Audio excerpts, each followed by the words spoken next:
underneath that smooth veneer. Whatever happened to the glove?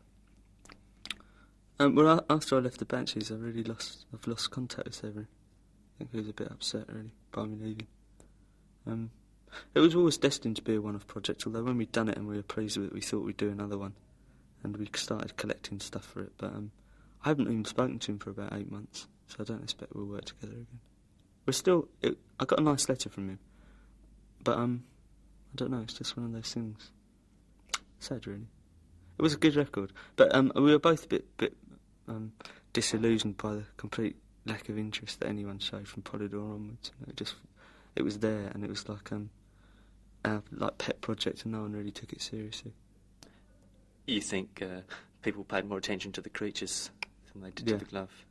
Yeah. If we were to do the glove now, they would pay a lot more attention. But at the time, I didn't carry any weight like that in Polydor because we didn't owe them anything, and so therefore we never do as they ask. We're not willfully obstructive, but like if they say you've got to do this, and then I always turn around and say no, we haven't got to do anything, and so they sort of got their own back a bit because Polydor have got the Banshees under contract direct, so they could really dictate to Severin. Okay, can we talk a bit about the new album? It seems to be really diverse in the songs in it. Was it intentionally done that way? Yeah. I wanted to do a record that was like a collection of singles, like a K-Tel collection, not by singles of the same group, singles by different groups. That was the idea behind it. And it's turned out really well, I think. Apart from Sinking, and not even I can imagine a world where Sinking would be a single, but all the others I think could be. So does this mean we're going to have nine singles from it? No. Surprising that we're even releasing a second single off it, because we've never done that before. But that's because I insisted that In Between Days should be the first single, and meaning the only single off the album. But there was a lot of disagreement with me about the choice of it. And when it didn't get into the top 10, I'd made this agreement, about verbal agreement, saying, all right, if it does, no, you'll prove me wrong, because they're saying, no, close to me, we'll go into the top 10. So I said, all right, if In Between Days doesn't go top 10, then you can release Close to Me as long as I can do something different to it. And when it didn't go into the top 10, then I was committed. So I took this funky little horn combo into the studio and made them wail over it. But it's good. I mean, I do think it's a good song, and maybe we'll do better, but it doesn't really make any difference to me. But because that was like with Let's Go to Bed, I didn't want that released when we'd done it. And I said to Bill, it was like the opposite way around. Bill said, if this doesn't go top 10, then you can do anything you want out of contract, which was the glove thing. So that got to about at least 74 or something. So I should have really been able to do 7 or 8 things out of contract after that. Was this album mainly written by yourself, or is it more of like a group effort? Well, I wrote all the tunes for it.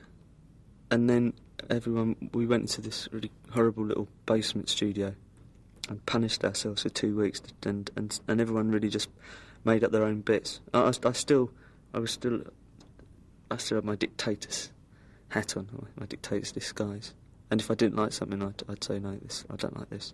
But it meant that by the time we got to do it for real, we'd only spent the equivalent money of having one day in a real studio, and actually had got the album down so that everyone was happy with what everyone else was doing. And a lot of the songs were actually done as first takes with bass, drums and one other instrument, which we haven't done for a long time. It was ridiculously fast, the recording of it. I mean, it's less than 2 weeks of the whole thing. The only thing that took any time was me singing, as usual. Well, that was my next question. On the top, you said that you're maybe trying to sing in different vocal styles, but that you're sort of your voice has sort of stopped that a bit. Have you given up that idea, or are you still trying to consciously improve it the whole time, or what are you doing with your voice?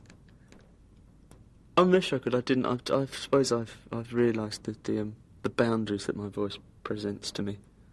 And, I mean, they are quite obviously there. I mean, even if I change the register or slow the tape down or do anything, I can still tell it's me. But, I mean, that's got its advantages as well as its disadvantages, really. That means that whatever we do, it is always recognisable, which is an advantage. It is obviously a disadvantage when I don't want people to think it's the cure. I don't know. Well, maybe I should do something about it, but I haven't yet. I don't really think I could, to be honest, because I sing how I speak, and it would be very uncomfortable for me to do otherwise. A lot of people don't. I mean, I hear a lot of people when they speak, and I think, good God, they sound different. But I don't. I mean, I sound more exciting when I sing. I maybe should sing all the time. That solve the problem. I think you should do an album of country and western covers. Yeah, we know Take Me Home, Country Roads. No, and Home, Home and the Range. We do that one at sound checks as well. Yeah, well, you're doing Helpless before, weren't you? Yeah. And what's another one we know? I can't remember. We do know some, though. I hate country and western music. I fucking hate it. Everything about it, except for Dolly Parton. Some of the songs on the album, now, In Between Days, it seems like everybody says your New Order song. Was that, presumably when you wrote it, you must have had some inkling of what was going to happen with that? When we put the keyboard on, I knew that people would compare it to New Order. If we'd done it with a different instrument, I don't think people would have said that at all.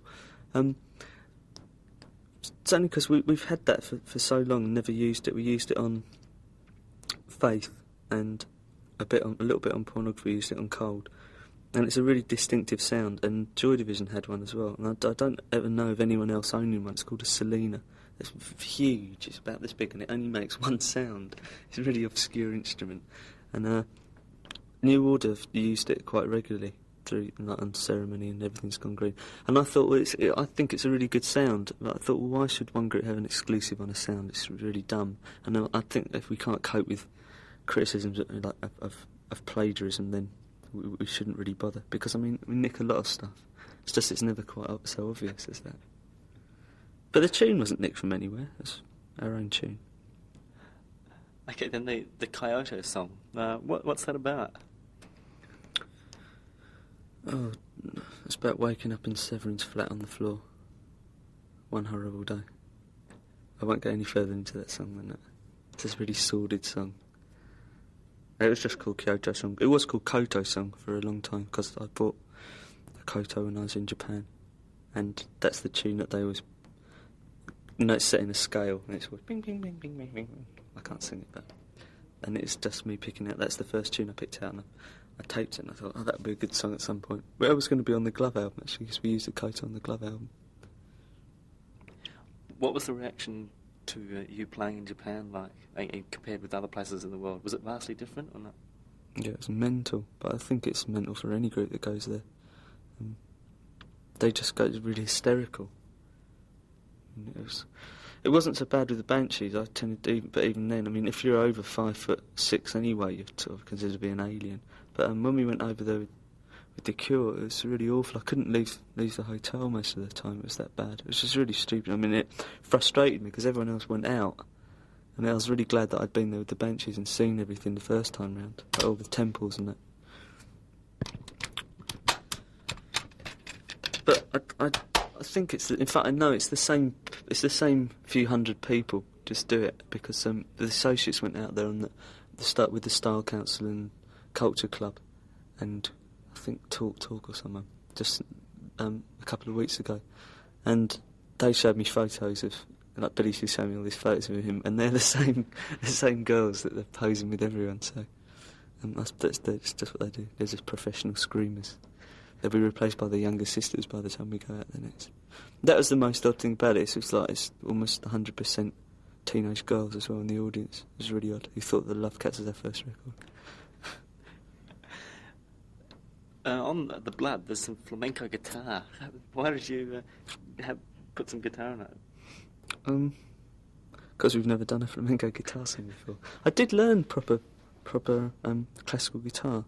That's the only guitar lessons I ever had.